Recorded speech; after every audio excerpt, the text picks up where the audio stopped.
Karena kan seperti di Kejadian Allah berfirman. Oh, Allah salah, berfirman salah. Kamu udah punya data. Nah, saya punya data. Mereka mempunyai hidup masing-masing. Yohanes 5:26 sama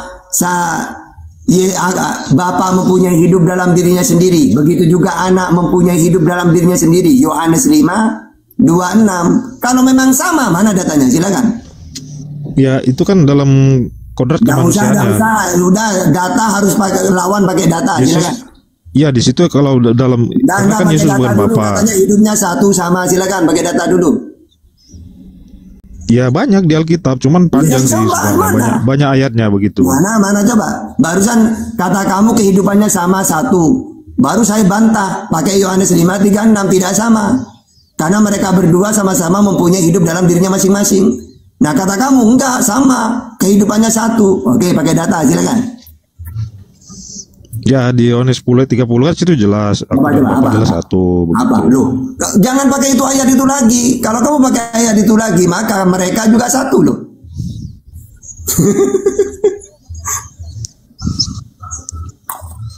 Makanya perlu dipahami bahwa Yesus itu memang sepenuhnya manusia. Itu misi dia. Berarti kamu mentuhankan manusia? Tidak, karena tidak. Ya Allah kami. Oke, sekarang mana datanya? Yesus itu setengah manusia, setengah Tuhan. Itu di mana? Karena data-data kayak gitu hanya ada di ajaran pagan. Hercules itu manusia setengah dewa. Nah kalau Yesus mana pengakuan dia? Saya ini 100%. Kalau Yesus bukan setengah manusia, bukan setengah dewa, tapi setengah Tuhan, tapi sepenuhnya manusia, sepenuhnya Tuhan. Begitu Allah. Sepenuhnya Tuhan, sepenuhnya bukan Tuhan maksudnya. Nah sekarang datanya di mana? 100% manusia, 100% ya datanya di mana datanya? Ya Ustaz Tata dia mengatakan 100% Tuhan, 100% bukan Tuhan Ustaz. Dia mengatakan itu. Yesus itu 100% Tuhan, 100% bukan Tuhan. Datanya yang benar gini, Yesus itu 100% manusia, 100% Tuhan, tapi bohongan gitu. Gitu. Makanya pemahaman Anda begitu. Ya makanya pakai data. Saya mau menguasai Bible kamu. Ya semua juga bisa menguasai Bible. Ya sudah silakan pakai data. Alkitab kan untuk dipahami, bukan untuk ditafsir begitu. Gimana kamu mau paham? Baca aja udah pernah. Iya kan intinya dari pengajaran Yesus. Di mana? Ajaran apa? Oke, ajaran Yesus. Kasih. Oke, saya mau tanya, ajaran Yesus itu hukum yang terutama itu apa? Ya mengasihi sesama, kasih kepada Tuhan dan kasih kepada sesama manusia itu pakai data. 10 hukum Taurat. Pakai data, hukum yang terutama dengar Israel coba apa? Ada di kitab Matius atau Markus gitu, saya agak lupa ya. Nah itu kan gimana kamu mau paham, bacanya gak tahu. Ustadz Tahta, izin Ustadz Tahta. Bang Tuan, saya cuma saran. Ustadz Tahta ini Bible kau udah masuk di dalam perutnya dia, udah canggih. Mendingan bertanya daripada melawan. Makin kesini kau makin nangis beserak nanti. Terus terang saya kasih tahu. Apa yang dia nggak tahu? Ini dia nggak buka Bible loh. Ini luar kepala. Apa yang kamu tanya dia jawab. Mendingan kamu bertanya daripada kamu melawan. Saran saya itu ya. Udah lanjut. Iya ngapain sekarang kan zaman udah canggih, ada Google. Nggak bisa orang memahami belajar, nggak bisa dengan buka sehari kau buka terus kau bisa. Jadi nggak bisa. Sekarang nggak bisa dibodohin, jadi semua ada jawabannya begitu. Ya makanya nggak bisa dibodohin sekarang. Nah pakai data makanya. Kenapa ya? Karena kita itu kan karena nggak bisa dibodohin. Kalau dulu bisa dibodohin bisa gini. Dipahami oleh siapa saja. Kamu benar, zaman sekarang nggak bisa dibodohin. Dulu orang cuma mendengar Yesus Tuhan, Yesus Tuhan. Pas dicari dalil, ada diskusi, nggak ada data pun. Akhirnya orang sekarang pinter-pinter, banyak mualaf akhirnya. Kalau dulu cuma pelangga-pelongo di gereja, pelangga-pelongo dengerin imanin.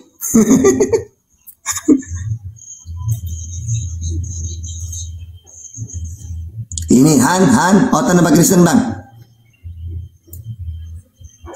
Ya, Kristen bang, Kristen. Mau bertanya apa mau dialog? Mau menanggapi boleh nggak? Boleh, pakai data. Oke. Ya, kasih waktu 2 menit. Ayo, Oke, ya. Ya, jadi kenapa Yesus kami tuhankan lebih daripada nabi-nabi yang melakukan mujizat? Dia berbeda, Bang. Pertama, alasannya, ya kan? Karena dia pernah melakukan banyak mujizat yang tidak pernah dilakukan oleh nabi-nabi lain. Yang kedua, dia berani berkata Alfa dan Omega. Yang ketiga, dia berani berkata mengampuni dosa. Ada satu kisah di Alkitab berkata begini. Nggak usah, langsung aja terus. Yang ketiga, yang keempat. Yang keempat. Yang ketiga. Langsung nanti saya pantau semua. Ini. Langsung keempat, Bang. Apa lagi? Iya, sebentar. Nggak usah ada tadi terangin. Saya sudah hafal semua data-data itu. Langsung yang keempat, apa lagi? Dituhankan.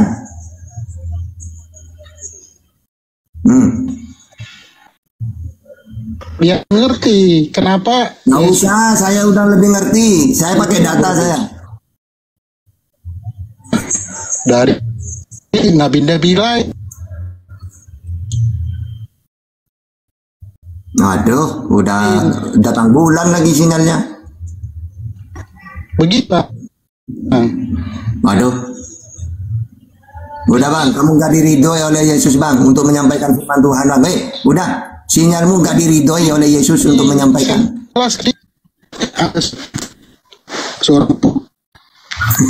Pindah lokasi dulu, pindah nggak bisa, nggak kedengeran ini. Pindah dulu. Yang keempat apa tadi? Semua, boleh gak? Iya, yang keempat, yang ketiga mengampuni dosa. Terus yang keempat apa?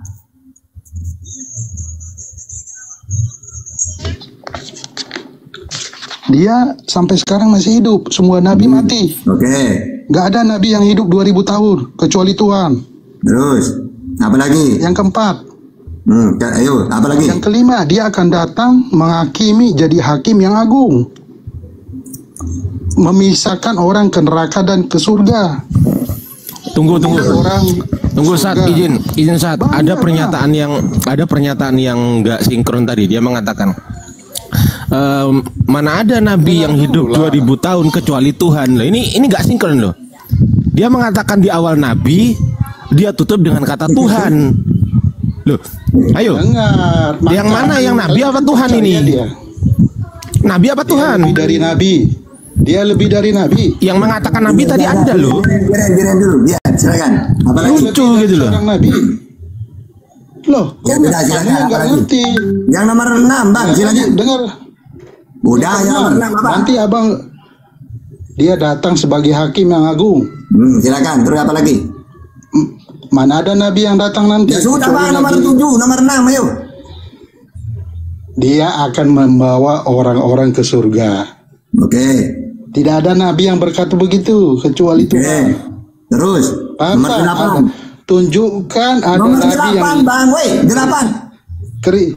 kriterianya seperti itu. Oke, sudah. Oke, saya bantai ya. Pertama, dia itu Tuhan karena Tidak ada kriteria seperti itu. ya sudah Bang, Tunjukkan. udah diem. Nah, oke, saya bantah satu-satu. Gini Bang, pertama, dia itu Tuhan karena bermujizat. Udah dijelasin tadi, mujizat itu pemberian Tuhan. Kisah para Rasul 2:22. Makanya ketika dia menghidupkan Lazarus, dia berdoa dulu kepada Tuhannya. Yohanes 11 ayat 41. Yang kedua, dia itu Alfa Omega. Baca Bang, dari Wahyu 1 Bang. Kasus Yang dia Alfa tidak Omega pernah berdoa. firman Tuhan. Bukan Yesusnya, tapi firman Tuhan. Terus, dia mengampuni dosa. Oke Bang, yang mengampuni itu Bapak. Ya, Ibaratkan gini. Tunggu dulu, katanya gimana sih? dalam kitab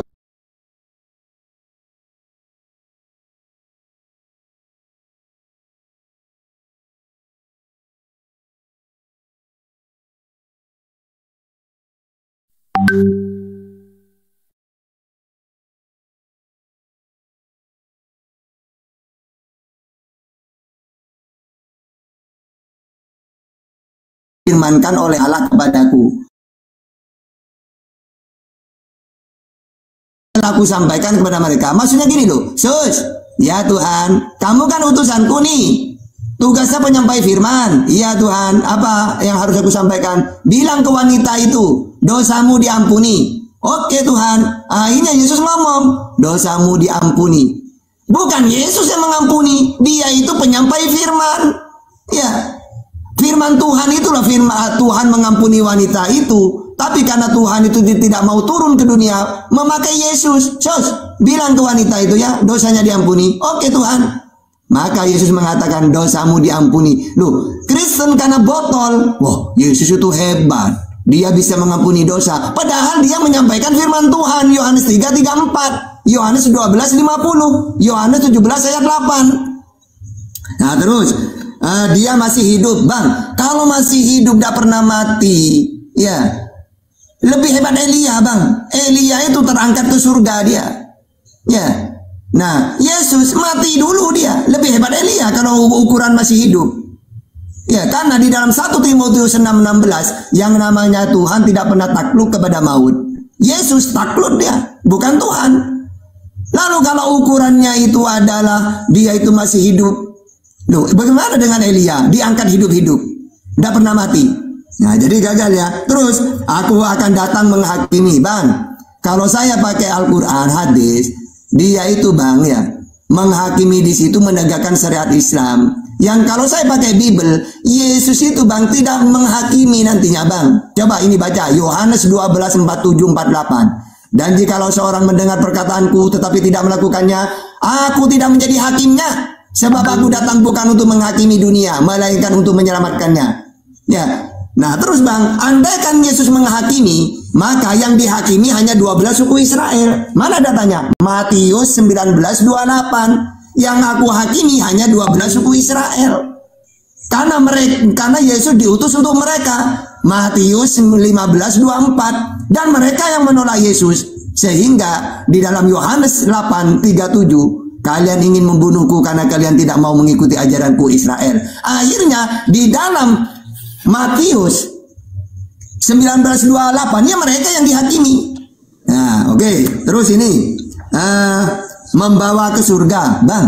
Semua para nabi itu membawa ke surga. Wahai Muhammad, kamu saya utus kepada siapa ya Allah? Kepada seluruh alam. Dalilnya, wa ma arsalnaka illa rahmatan lil alamin. Bagaimana untuk apa ya Allah? Ajak manusia ke surga.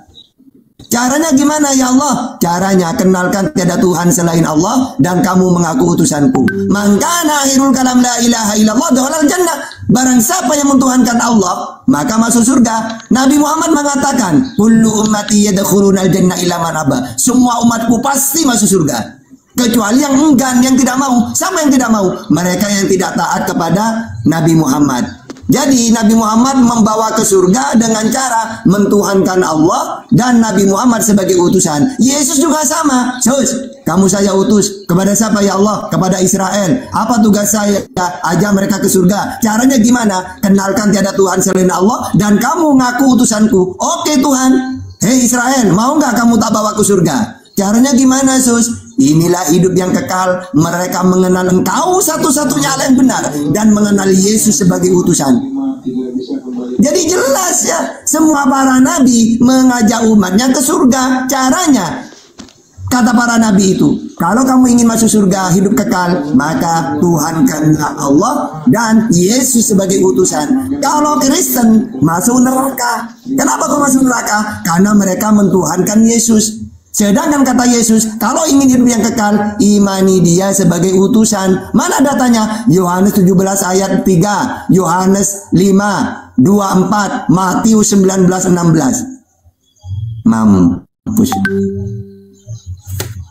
Dia nggak bisa komen di bawah saat, karena komen dia gini loh, komentarnya dia saya bisukan di bawah. Karena dia di atas tapi dia komen di bawah gitu loh. Framing, komen di bawah. Saya mute, mampus.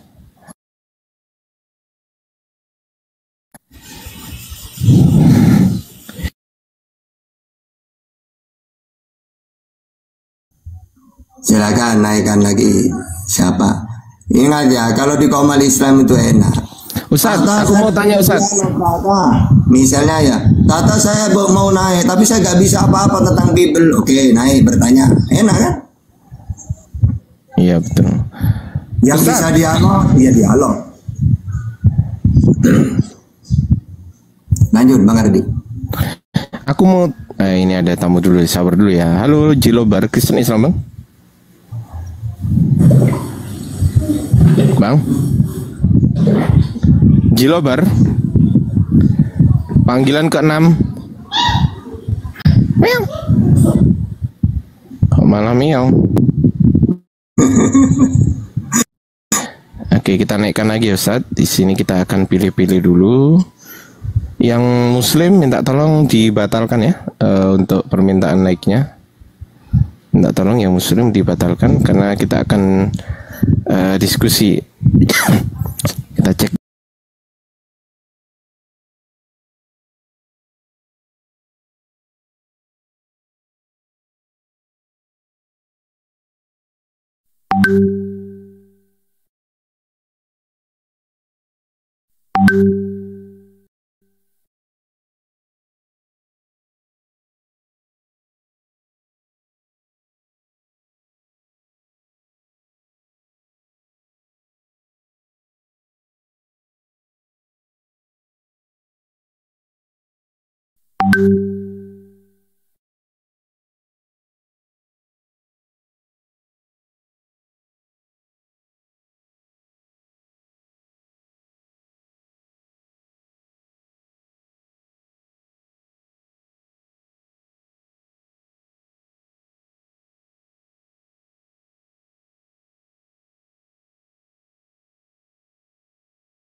Oh ya, ada yang mau disampaikan, silahkan Bang.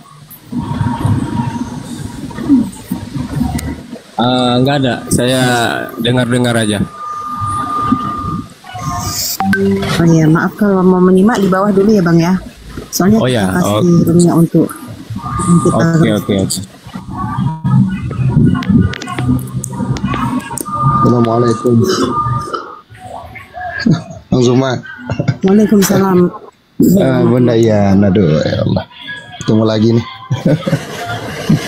Waalaikumsalam warahmatullahi wabarakatuh. Oh, di sini Bang, hujan. Iya, hujan gimana, ya Bang? gimana? Ya Bang, ini saya mau tanya nih sama Bang Zuma nih. Iya. Kebenaran dalam Injil Barnabas ini Bang, buat nubuat ke Nabi Muhammad itu di literaturnya itu kayak gimana ya Bang? Abang lebih paham tuh Bang. Iya.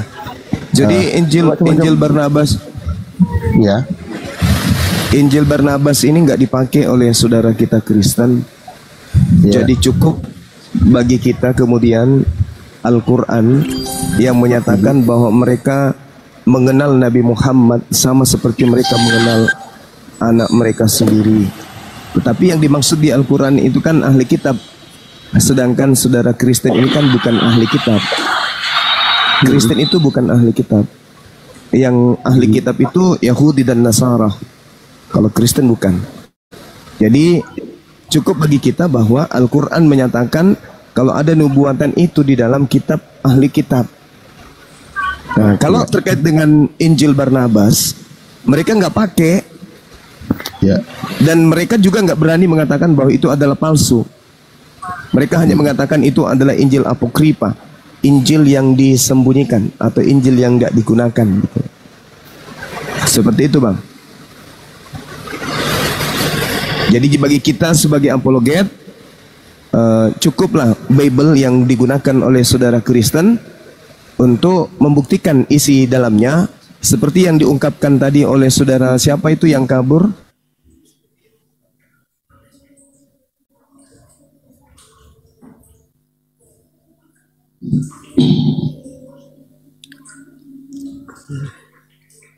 Iya, gimana Bang Pelayan? Iya. Markus bukan saksi utama, Yohanes bukan saksi utama, Paulus bukan saksi utama. Mereka hanya melakukan penyelidikan untuk kemudian menceritakan peristiwa-peristiwa yang terjadi tentang Yesus, yang adalah Nabi Isa alaihissalam yang datang di tengah-tengah Bani Israel. Jadi saya percaya bahwa Bible ini adalah surat pemberitaan dari cerita yang pernah terjadi di abad pertama. Tapi saya tidak percaya kalau itu firman Tuhan. Saya percaya itu catatan. Seibarat surat kabar, saya percaya bahwa dalam surat kabar itu ada berita yang benar. Namun kebenaran isi surat kabar tidak bisa sampai pada level firman Tuhan. Jadi kalau saya membongkar ya kekristenan berdasarkan Bible, ya karena Bible sendiri yang menyatakan itu. Misalnya Yesus bukan manusia. Menurut siapa? Menurut Paulus. Di mana Paulus mengaku itu? Galatia 1:12. Nah, kalau di Al-Qur'an jelas Nabi Isa itu adalah manusia. Surah Maryam ayat 19. Kan begitu? Ya. Yesus juga mengakui dirinya sebagai manusia. Yohanes 1 nomor 51. Paulus mengaku menerima Injil bukan dari manusia, berarti bukan dari Yesus yang adalah nabi, adalah rasul Bani Israel, bukan. Tetapi dari Yesus lain. Kebetulan Yesus yang manusia memang mengaku akan muncul Yesus lain yang menyesatkan banyak manusia. Nah, itu poinnya itu di situ.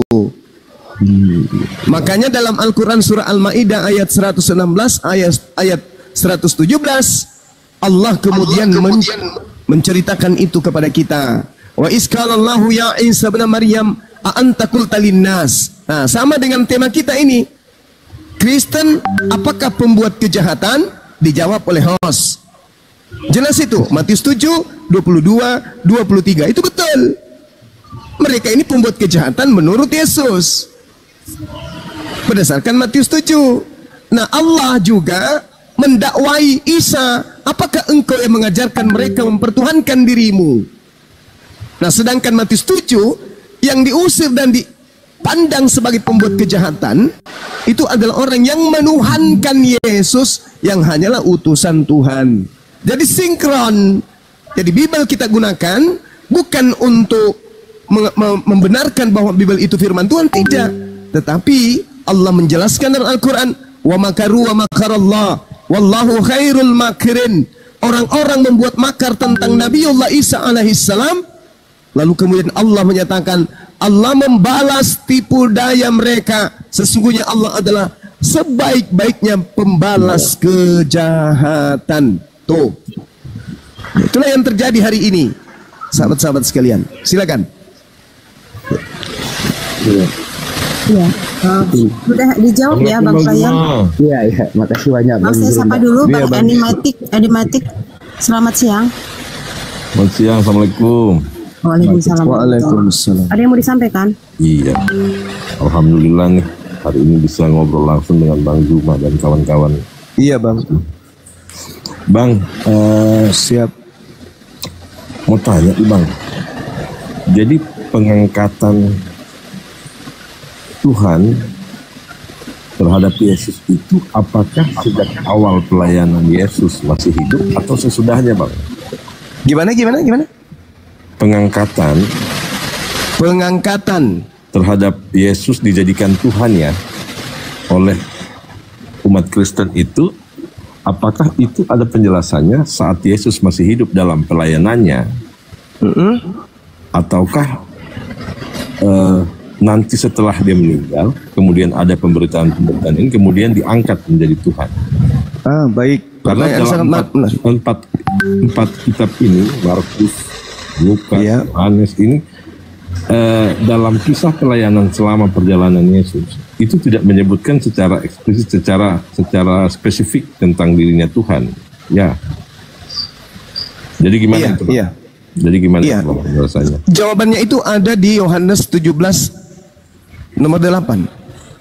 Segala firman yang engkau berikan telah aku sampaikan kepada mereka. mereka telah menerimanya, mereka tahu dengan benar, dan mereka percaya bahwa engkaulah yang telah mengutus aku. Setelah segala firman Yesus sampaikan kepada pengikutnya, apa yang menjadi ending pengikutnya? Si Yesus ini siapa? Ternyata setelah semua firman disampaikan oleh Yesus kepada muridnya,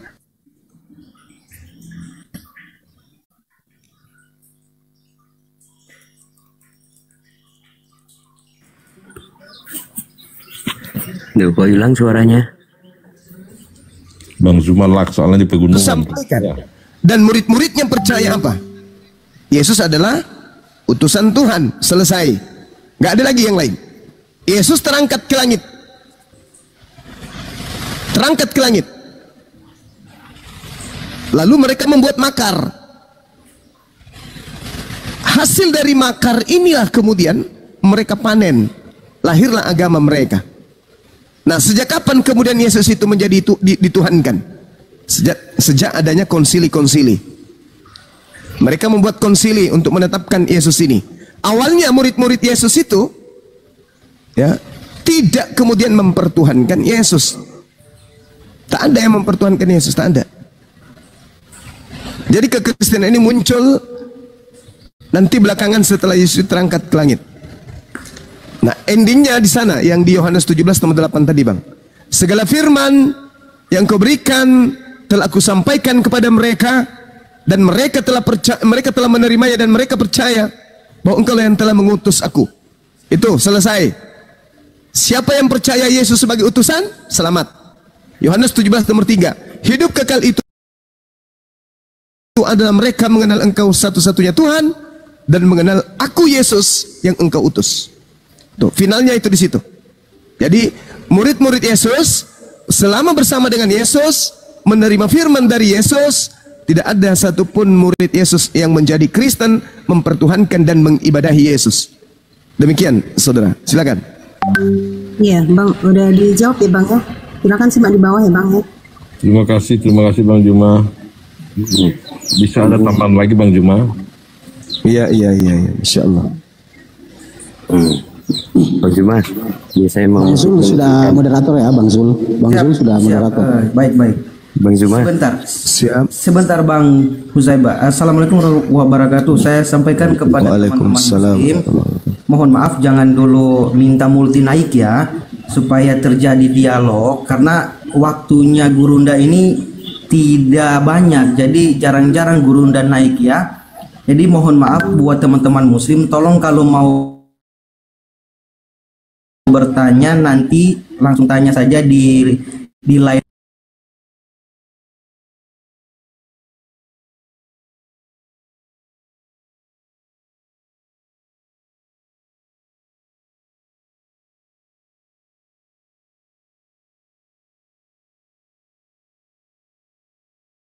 Terjadi dialognya. Oke.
Kepada Bang Zuma, Bang Persatuan,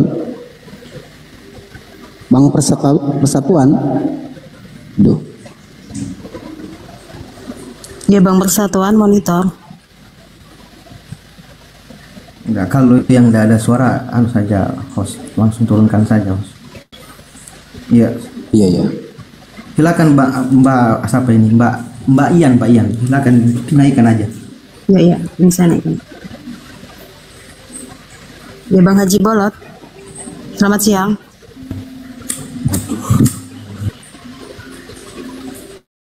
Nah, belum lagi.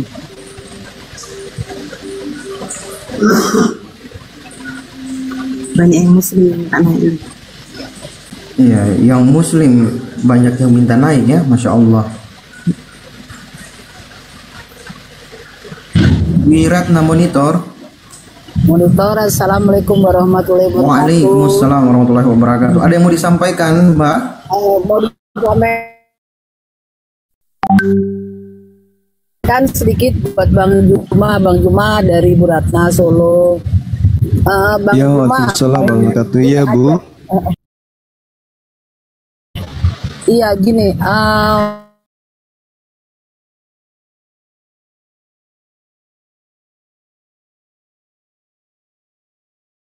Jam sampai tengah malam khusus buat ibaratnya ngisi. Emang banyak ustadz yang ini Ustadz Talib, Ustadz segala macam gitu Bang ya, tapi pengen itu dari Bang Juma sendiri, jadi lebih ini lagi gitu Bang. Jadi ada apa ya, sedikit ilmu yang bisa kita dapat juga gitu Bang. Jadi bisa ditentuin di komal siapa hari apa, usul aja itu Bang Juma. Baik, baik Bu, baik, Insya Allah. Oke. Ya, yaudah, makasih Bu, sehat. Salam sama Bapak ya Bu ya. Ya, makasih Bang Juma. Makasih. Kapan ke Solo dulu, Bang? Katanya Iya, iya Ibu, makasih Bu. Ya, pokoknya Bang Juma, aku mau usul banget itu logika cepet dimasukin Bang. Udah sakit hati aku tiap hari gituin Bang. Aduh, jangan dibawa-bawa lagu. Jangan dibawa-bawa. Oke, makasih Bang Juma. Assalamualaikum warahmatullahi wabarakatuh buat semuanya. Waalaikumsalam warahmatullahi wabarakatuh.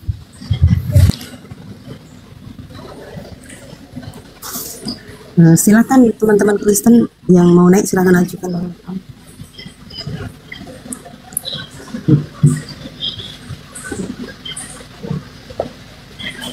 Belum ada. Iya Bang Zima. Siap. Salam kenal. Iya, salam kenal. Mbak Ian. Saya dari Batam Bang.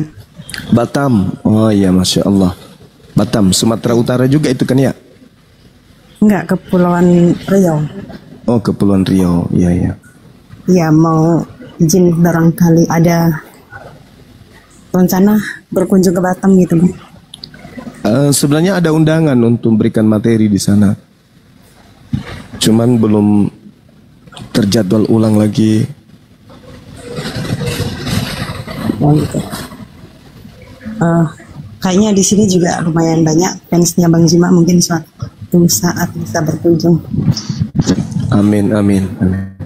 Kalau yang kemarin ngundang itu ini pimpinan pesantren malah. Oh iya. Insya Allah ya. Kalau kita jadi ke sana pasti panitia menggaungkan informasinya itu, Mbak Ian. Iya, makasih Bang. Ya, selamat siang. Selamat siang, Ibu Nisa. Ibu Nisa, selamat siang. Nisa, selamat siang. Son of God. Son of God. Selamat siang. Ya, selamat siang. Halo Soniring. Ya, dari Muslim apa non Muslim Bang? Saya Kristen. Oh iya, silakan mau diskusi sama Bang Juma. Ibu ini Kristen kah? Enggak, saya Islam. Lanjut Bang Son. Silakan diskusi sama Bang Juma. Diantar dulu, Ian, diantar dulu seperti tadi. Diantar berangkat dari tema, nanti dilanjutkan sama Bang Zuma. Oh iya, ini ada temanya Kristen pembuat kejahatan. Ini ada tanda tanya ya Bang ya di belakang. Silakan ditanggapi atau dijawab. Silakan Bang Son.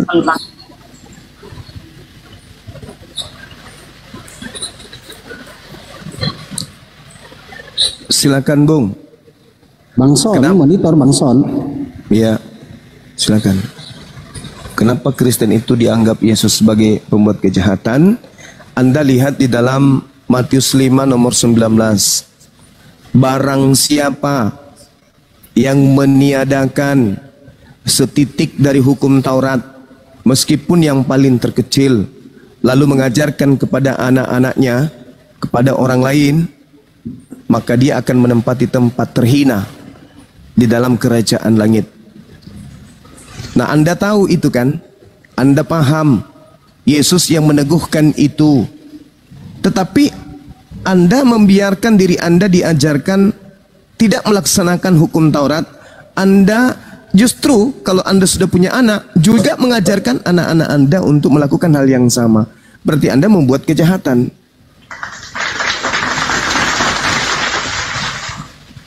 Itu Bang. Silakan Saudara Son. Bang Son, monitor Bang Son. Ini kok nggak ada suara dia. Bang Son. Saya itu khawatir orang kayak gini tuh diem nomba, aduh parah. Dia ngomong sebenarnya Bang, tapi tanpa suara, cuman mulut aja goyang dengan tangan. Oh, berfirman dalam hati. Dalam ya, Bang, hati, ya? iya. Bang Son, Halo Bang. Halo Ya. Bang. Silakan. Dari tadi saya ngomong lah Bang. Nggak kedengaran saudara. Mungkin karena angkat saya. Bang Son.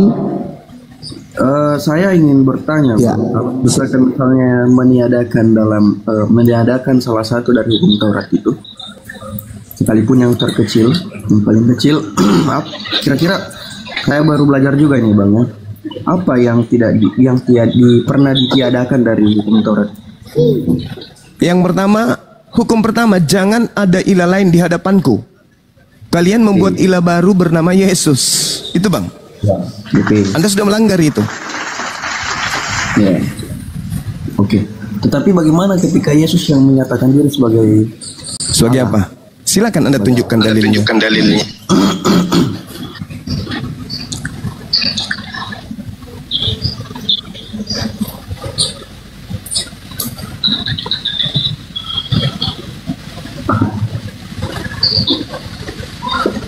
Silakan. Oke, ya. Siap. Yohanes 10:30.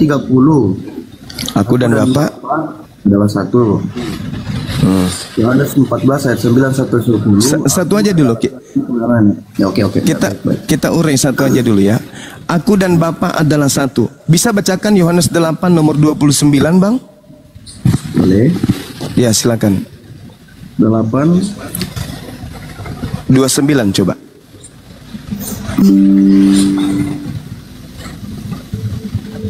Aku tidak sendirian karena Bapa bersamaku. Tuh. Aku dan Bapa adalah satu. Ya. Dan Bapa yang telah mengutus aku, Bapa menyertai aku. Bapa tidak membiarkan aku seorang diri. Berarti aku dan Bapa adalah dua. Aku tidak dibiarkan seorang diri. Maka Bapa menyertai aku.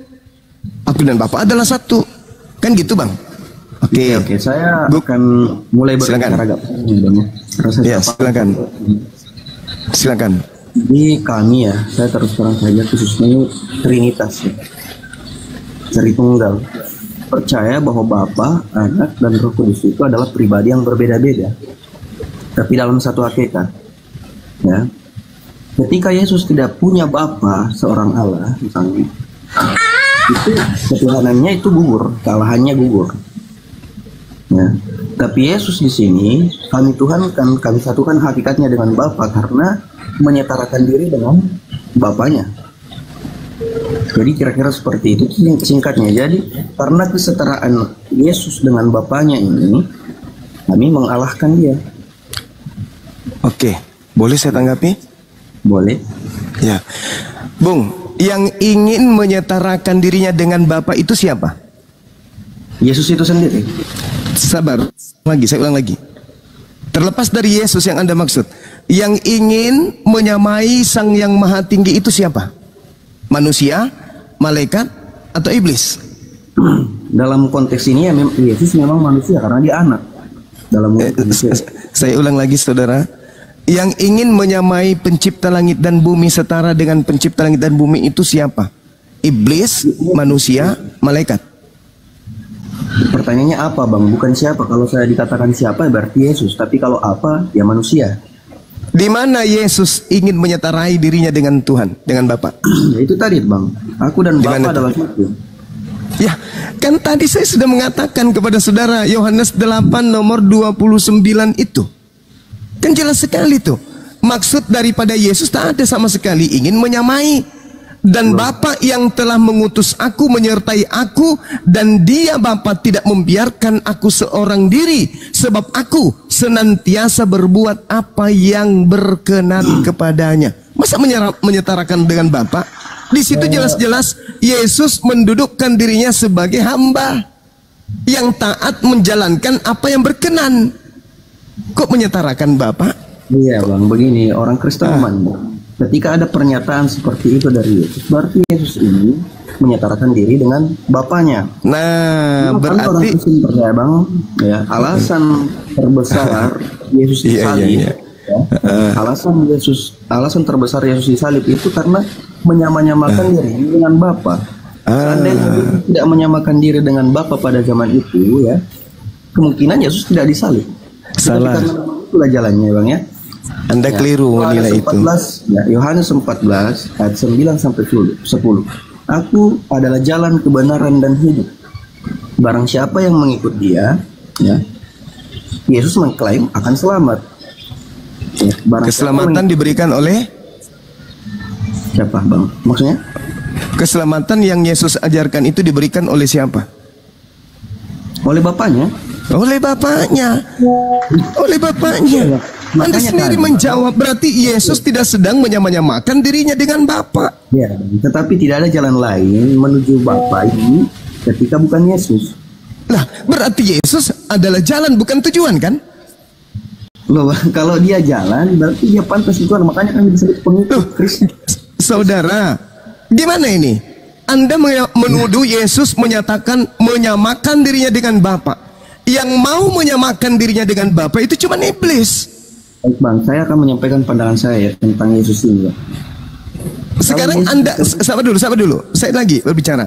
Anda menyetarakan 2-3 pribadi yang setara dengan Tuhan.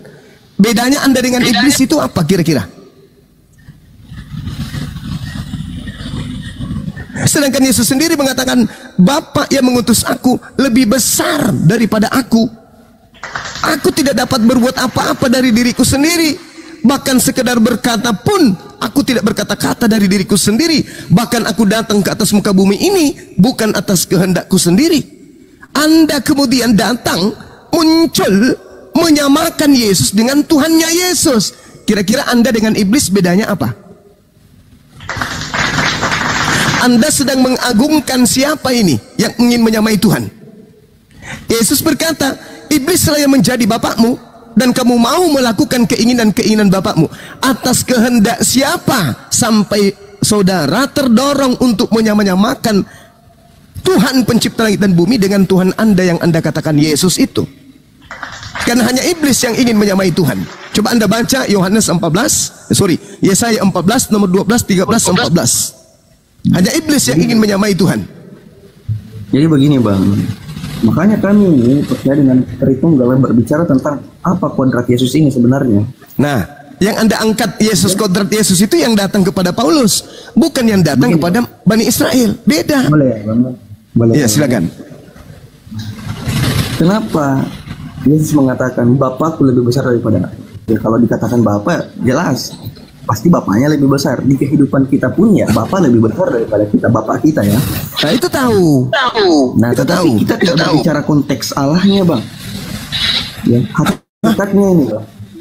Hakikatnya Allah. Yesus itu manusia, betul? Bang, bagi kami Allah itu bukan nama Bang, tapi hakikat, mengikat Yesus. Sekarang coba saya katakan kepada saudara nih. Yesus itu manusia kan? Yesus itu manusia. Hakikat manusia apa? Intinya Bang, kok jangan pura-pura Bang, jawab aja. Hakikat manusia itu apa? Bang, dalam konteks Yesus dengan Bapa, hakikatnya adalah Allah.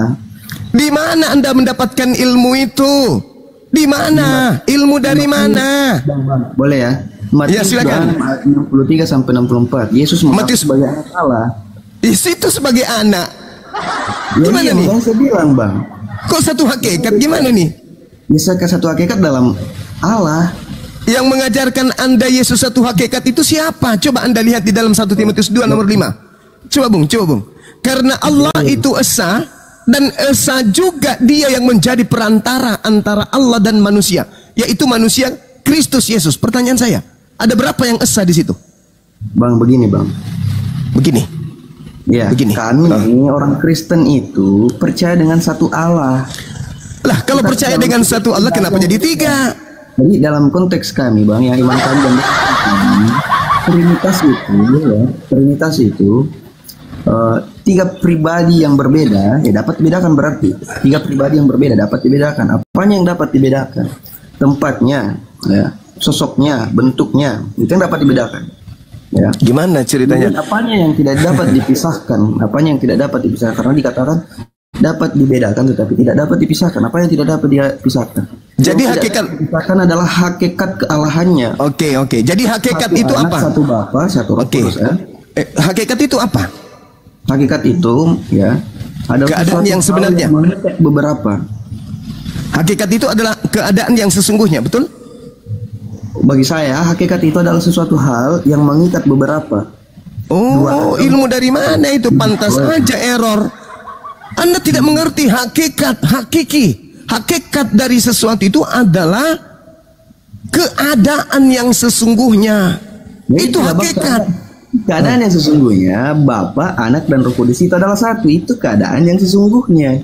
Dari astagfirullahaladzim, ya Allah ya Karim. Dari mana ilmunya itu? Dari mana ilmunya itu? Ya itu saya bilang, Bang. Oke. Mari kita uji.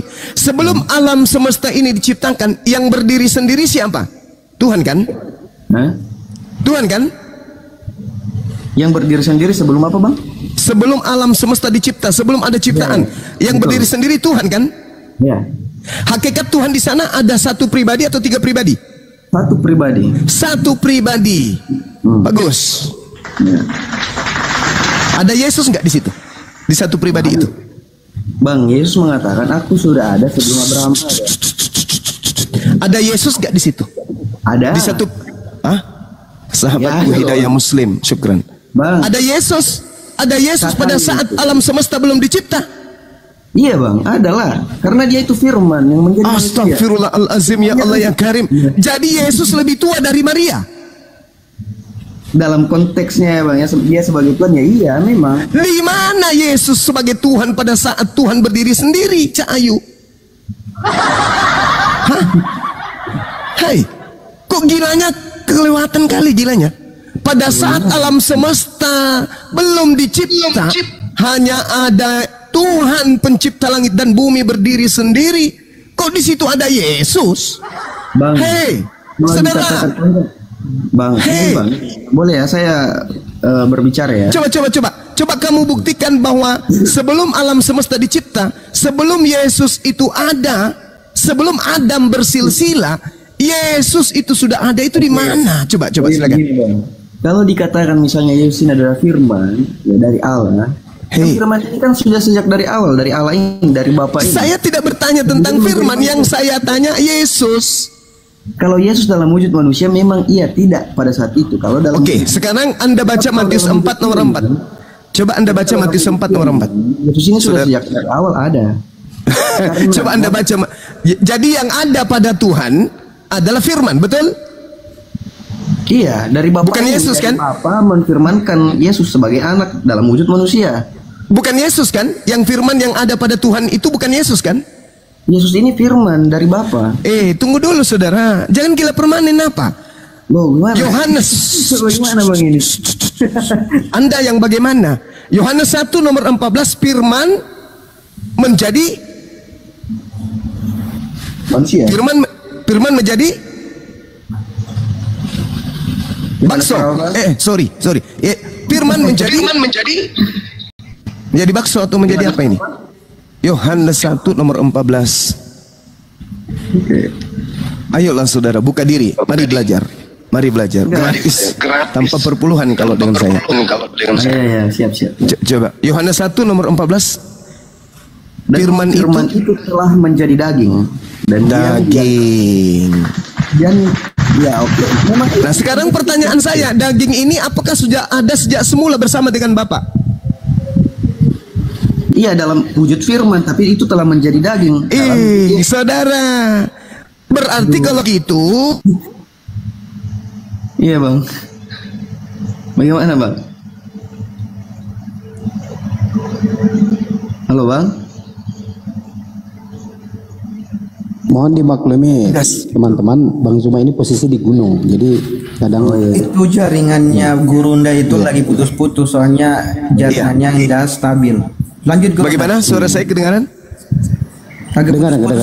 Oke, silakan saudara Son baca Matius 4 nomor 4. Saya berharap pendeta di gereja meniru metode saya mengajarkan Bible. Baca Matius 4 nomor 4, silakan. 4 nomor ayat 4 ya. Ya. Kita akan loncat-loncat sampai kita mengulik Alkitab ini dan dari kitab Kejadian sampai kitab Wahyu kita loncat kemana-mana supaya kita bisa pintar. Silakan. Manusia bukan hidup hanya dari roti saja. Dari firman yang keluar dari mulut Allah. Masya Allah. Berarti kita ini pada mulanya adalah firman yang keluar dari mulut Allah. Bang. Berarti kita ini juga Allah. Kita juga ini firman. Ya. Firman dalam hal ini Yesus ya. Kalau dikatakan firman yang menjadi daging, berarti perkataan Bapa menjadi daging. Ya. Perkataan Bapa menjadi daging. Ya, jadi maksud saudara ada daging dari langit turun ke bumi. Kalau dikatakan menjadi bang, gitu. Daging jatuh dari langit. Kalau dikatakan menjadi bukan berarti dia langsung jatuh dari langit seperti. Apa bedanya dengan kita berdasarkan Matius 4 nomor 4? Nah, manusia hidup bukan hanya dari roti saja. Ini berbicara tentang firman Allah, ya, firman Allah yang bukan dalam wujud daging, bukan dalam wujud Yesus loh. Lah gimana sih saudara ini? Bang firman itu kan dikatakan firman yang menjadi daging ya. Kalau dikatakan firman menjadi daging, berarti salah satu firman dari Allah ini menjadi Yesus. Dan firman Tuhan itu Bapa itu tidak hanya satu. Ya, dalam konteks Matius 4 ayat 4 ini manusia hidup bukan hanya dari roti saja, tetapi dari firman yang keluar dari mulut Allah. Ya. Berarti ada banyak Tuhan dong yang menjadi manusia. Bang, kalau konteks ini itu bicara tentang keimanan. Nanti meja. Oh iya. Coba beleng-beleng. Saudara, yang firman keluar dari mulut Tuhan sebelum menjadi daging itu apa? Firman bentuk apa? Maksudnya firman bentuk apa? Iya, kan belum jadi daging kan? Firman keluar dari mulut Tuhan. Bentuk apa dia? Begini ya. Kalau dikatakan firman Bapa ya, ketika Bapa misalnya ini saya ambil konteks yang gampang dipahami. Ketika misalnya Bapa berfirman, aku akan mengutus engkau. Yang keluar itu kan kata-kata dalam firman. Aku akan mengutus seorang hambaku atau anakku Yesus Kristus misalnya. Yang keluar kata-kata kan? Kata-kata yang kemudian menjadi nyata. Kemudian menjadi nyata. Nah, maksudnya kata-kata menjadi nyata maksudnya kata-kata Bapak itu jadi kenyataan loh begitu. Maksud saya, firmannya katanya akan menjadikan seorang Yesus menjadi. Nah, berarti Yesus ini ciptaan yang berasal dari firman, betul? Bang, kami percaya bahwa Yesus itu utusan, Yesus itu nabi, Yesus itu Tuhan. Ya, satu yang bermasalah, nabi utusan tidak bermasalah, yang Tuhan itu yang bermasalah. Bagaimana mungkin kemudian, saudara, dengarkan saya. Tolong diskusinya yang baik. Tuhan berfirman, Maria hamillah. Yang mana yang firman di situ? Yesus atau hamillah? Begini bang ya. Begini terus. Salahnya bang ya dalam berpikir itu ketika kita mencoba ya menyalahkan Yesus di sini. Loh, Anda yang terlalu lebay karena Anda pengikut iblis. Anda mencoba menjadikan Yesus itu Tuhan dengan dalil yang tidak rasional. Loh, dalil kami pakai Alkitab bang. Kalau pakai Alkitab, pertanyaan saya kalau pakai Bible, yang keluar dari mulut Tuhan daging atau suara? Maksudnya?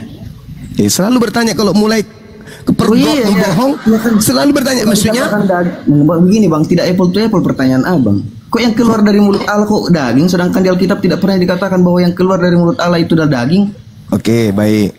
Ingat ya perkataanmu ya, bahwa tidak pernah keluar dari perkataan itu menjadi daging. Iya. daging yang langsung keluar dari mulut Allah. Oke, baik. Anda paham Matius 4 nomor 4 tadi? Iya, di sini berbicara tentang pada saat Yesus dicobai oleh iblis. Nah, berarti manusia itu juga adalah firman yang keluar dari mulut Tuhan, betul? Manusia dalam hal apa ini, Bang? Astagfirullahalazim, ya Allah ya Karim. Manusia, Bang, kalau ini bukan, Bang. Kalau dikatakan manusia, ya itu kan banyak itu, luas artinya. Saya juga manusia, Abang manusia. Lah, kita menurut Yesus kita ini berasal dari firman yang keluar dari mulut Tuhan atau bukan? Menurut Yesus? Menurut Yesus? Iya. Ayat yang mana, Bang? Astagfirullahaladzim, ya Allah ya Tuhan. Matius 4 nomor 4 itu. Bang, bukan. Di sini kita tidak berbicara tentang firman yang kemudian menjadi daging. Coba Anda baca ulang lagi. Oh, pantas saja, Bang, karena Abang menganggap Matius 4 ayat 4 ini adalah manusia, firman yang menjadi daging. Coba Anda baca ulang lagi. Coba bacakan ulang lagi. Coba bacakan ulang lagi. Bang, di sini dikatakan manusia hidup bukan hanya dari roti saja, tetapi dari setiap firman yang keluar dari mulut Allah. Nah, itu ada terjawab. Manusia hidup bukan dari daging saja, bukan dari roti saja, tetapi dari setiap firman. Dari setiap roti itu apa maksudnya, Bang? Bang, di sini pada saat Yesus dicobai di padang gurun, datang seekor iblis dalam rupa ular, mengatakan kepada dia, mengatakan kepada Yesus, kalau kau betul-betul anak Allah, lu rubahlah batu ini menjadi roti, karena di situ Yesus sedang berpuasa. Kelihatannya Anda ini kelihatannya ini suka pintar-pintar memelintir. Sekarang gini aja deh. Hakikat itu apa? Hakikat itu apa, Bang? Hakikat itu adalah keadaan. Abang tadi bertanya tentang roti itu, betul tidak yang saya sampaikan? Betul. Udah, Bang, saya nyerah sama orang yang bahlul tapi sok pintar. Gak bisa saya diskusi. Hidup bukan dari daging saja, sedangkan di situ konteksnya Yesus dicobai yang sedang kelaparan karena berpuasa 40 hari 40 malam di padang gurun, dan datang seekor ular, iblis dalam wujud ular, supaya dia mengatakan bahwa sok pintar. Abang harus mengakui di situ bukan daging kan? Karena Abang tadi mengatakan daging. Bakso. Itu kan mulai lagi. Udah, Anda kalau pintar silakan Anda berkhotbah, saya mau dengar. Tolong buktikan Yesus itu bukan manusia, silakan. Bang, Yesus itu manusia. Nah, manusia. Ah, itu bang, dia, Anda sudah mengaku dia manusia. Iya, bang. Lalu bagaimana dia Tuhan? Bang, bagaimana mungkin kami membuktikan sesuatu yang kami percaya begitu? Misalnya Abang mengatakan, buktikan di dalam Alkitab Yesus bukan manusia, sedangkan saya percaya Yesus itu manusia. Bagaimana? Oke, percaya nggak Tuhan? Percaya nggak Anda bahwa Tuhan itu bisa menjelma menjadi bukan Tuhan? Percayakah menjadi? Ya, percaya, namanya juga Maha Kuasa. Oh, jadi Tuhan itu Maha Kuasa menciptakan dirinya menjadi bukan Tuhan. Kalau dikatakan Maha Kuasa berarti Yesus berkuasa atas dirinya sendiri juga. Astagfirullahalazim, ya Allah ya Karim. Nah, begini, Abang semua ya. Pertanyaan saya, apakah Anda memaknai kemahakuasaan Tuhan itu Tuhan berkuasa menjadikan dirinya menjadi bukan Tuhan? Menjadikan dirinya bukan Tuhan? Ya. Itu ambigu, Bang. Ya, seharusnya itu pertanyaan yang ambigu. Yaitu paradoks. Pertanyaan paradoks. Bahlul, kau mancing saya emosi ya. Tadi Anda mengatakan Tuhan Anda berkuasa menjadi manusia. Manusia itu Tuhan atau bukan? Ya, kalau dalam konteks Yesus ya Tuhan. Udah kau turun. Kau ke gereja cium pantat menang. Selesaikan dulu, Bang. Saya tidak ada waktu untuk orang gila kayak Anda. Gak ada ilmu. Iya, ngotot. Anda mengatakan bahwa Tuhan menjadi manusia karena Dia Maha Kuasa. Menjadi manusia itu bukan Tuhan, kampret. Berarti Tuhan Anda menjadi bukan Tuhan. Bikin pusing. Muter-muter. Kapan sih kalian itu sewaras? Selamat pagi. Selamat pagi, pejuang rock ya. Pagi Mbak Ian. Ya, silakan Bang berdiskusi sama Bang Zima. Baik. Mungkin itu saya ada ya membantu memberikan perspektif yang berbeda ya, Bang Juma ya. Iya, silakan.